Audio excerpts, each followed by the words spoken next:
once again can't tell if the Boston Celtics are real contenders this year. And at the time of recording, they did just choke a huge lead to the Atlanta Hawks, who I'm pretty sure are a sub 500 team. And everyone is going crazy. I mean, people are saying that the Celtics are frauds. They can't believe Jayson Tatum and Jaylen Brown are so bad. But you genuinely can't be serious when saying this, because I don't think they care in any way. I mean, they just got done clinching the top of the Eastern Conference, and I don't think they really have anything else to show for it during the regular season. Which is why I'm not going to spend too much time talking about the Atlanta Hawks game, but I do still want to talk about it at least a little bit, because one of the craziest things about this game was that they went 1 for 18 from 3 in the second half. Which any team, I don't care if you're the 90s Bulls or the 2017 Warriors, if you are shooting that bad in the second half, you're losing the game. Okay, I don't care. Also, can we talk about the pointless dagger 3?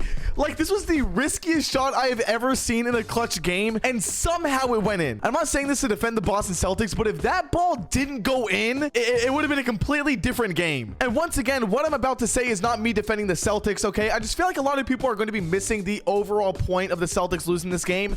They didn't have both Drew Holiday and Derek White, who are two obviously very crucial players to this team. But hey, what do I know? Maybe the Atlanta Hawks are going to come and surprise us and be the next Miami Heat of this season. No, but in all seriousness, they play each other again in like 3 days. So come back to this video after that game, and I guarantee you the Boston Celtics will have won that one. If not, this is going to be a very embarrassing video to look back on. Almost as embarrassing as it would be for the Boston Celtics to not win a championship this year. Like, I understand that they have the best record this year, and they've shown to be a really dominant team just overall in the NBA, not even just in the East. But they've done this for years now. How many times are we going to look at their regular season record and look at Jayson Tatum's stats and look at Jaylen Brown and all these other players and talk about them before we start mentioning how they haven't seemed to really close it off? No, but in all seriousness, I don't want this video to come off as like a hate video towards the Boston Celtics, because I believe there's actually too many people hating on this Boston Celtics team. Like, I understand that it's frustrating that they haven't made that run and actually won the NBA Finals and won a championship yet, but Jayson Tatum is 26 years old and has already been to the Eastern Conference Finals or further 3 times in a row. We talk about Luka Doncic all the time, and he's 25, just turned 25, and has been to the Western Conference Finals 1 time. Not trying to diminish one player's records and their achievements over the other, but point is, a lot of people talk about Doncic more than they do Jayson Tatum when it comes to their success. For some reason, I don't know why. Well, maybe it is because the Boston Celtics have a better team and have had a better team since Jayson Tatum got drafted there, but at the same time, can you blame the Boston Celtics for just building a good team? Like, I understand that they brought in Kyrie Irving, and that was kind of their like superstar that they had for a while, but as of now, a majority of their talent is just kind of drafted and brought into their system, not really these superstars. And I know what you're thinking. Oh, what about Kristaps Porzingis and Drew Holiday? If I can recall correctly, I do remember people saying that the Boston Celtics won the Drew Holiday trade, but the Kristaps Porzingis move,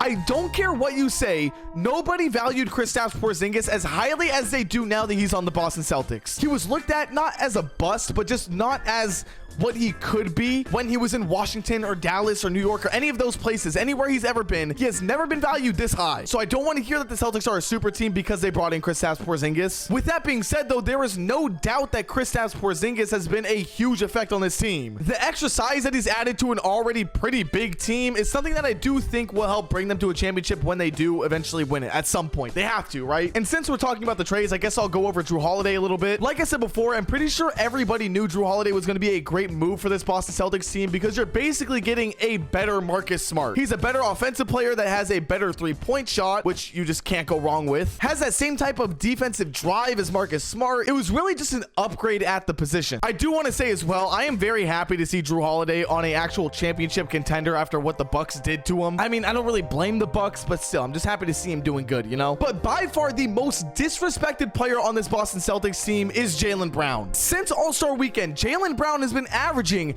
28.8 points a game, 6.1 rebounds, and 3.2 assists. That's in 13 games. It's genuinely insane, yet no one seems to really be talking about it. At least I haven't seen enough conversation surrounding that, especially when everybody makes fun of the guy because they want to say, oh, he has no left hand, he can't do this, can't do that. I don't care what you have to say. He is hooping, he can get to the basket, and he's helping this team overall in every way. Like, overall, I am absolutely baffled by the fact that this Boston Celtics team gets hate. hate, and I feel like a majority of the hate actually comes from their own fans. I saw this one tweet that the Boston Celtics made during the Hawks game today when they were up by 20, and the entire comment section was just telling them how they need to be better. I'm pretty sure they had 70 points at halftime, and their fans still wanted them to be better. And I know that that just ages poorly because they did choke and lose this game, but they were doing good. They were up by 20. But enough about the regular season talk or just the individual player statistics talk. Let's move into the playoff conversation, because that's where things really matter for this Boston Celtics team. Because like I said at the beginning of the video, I don't think they care about the regular season anymore. They've been over that. Where does KingCharge, aka myself,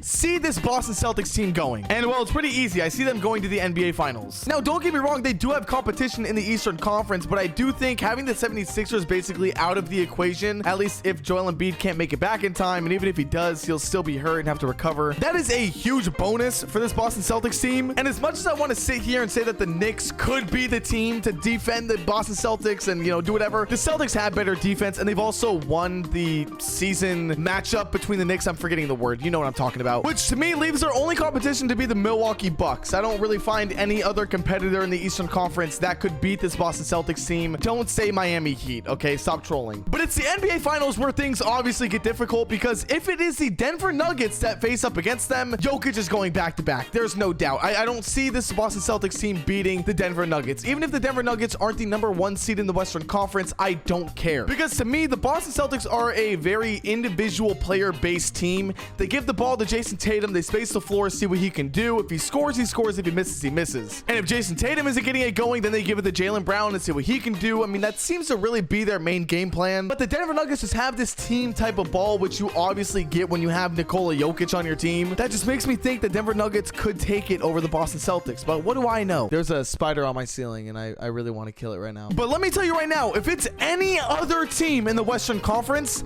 Boston Celtics, congratulations, you're winning the NBA championship. I don't care.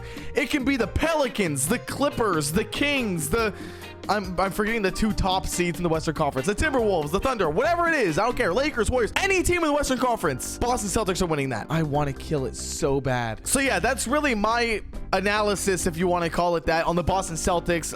Really just wanted to ramble and say how I feel about them. I think they're overhated. They're a way better team than a lot of people are giving them credit for. And I think that this might be their year. This might be their year to actually win it all. If they can't, then I just look like a dumbass once again. And I'm never going to say the Boston Celtics can win a championship ever again. Okay, let me kill this bug and then I'll do my outro.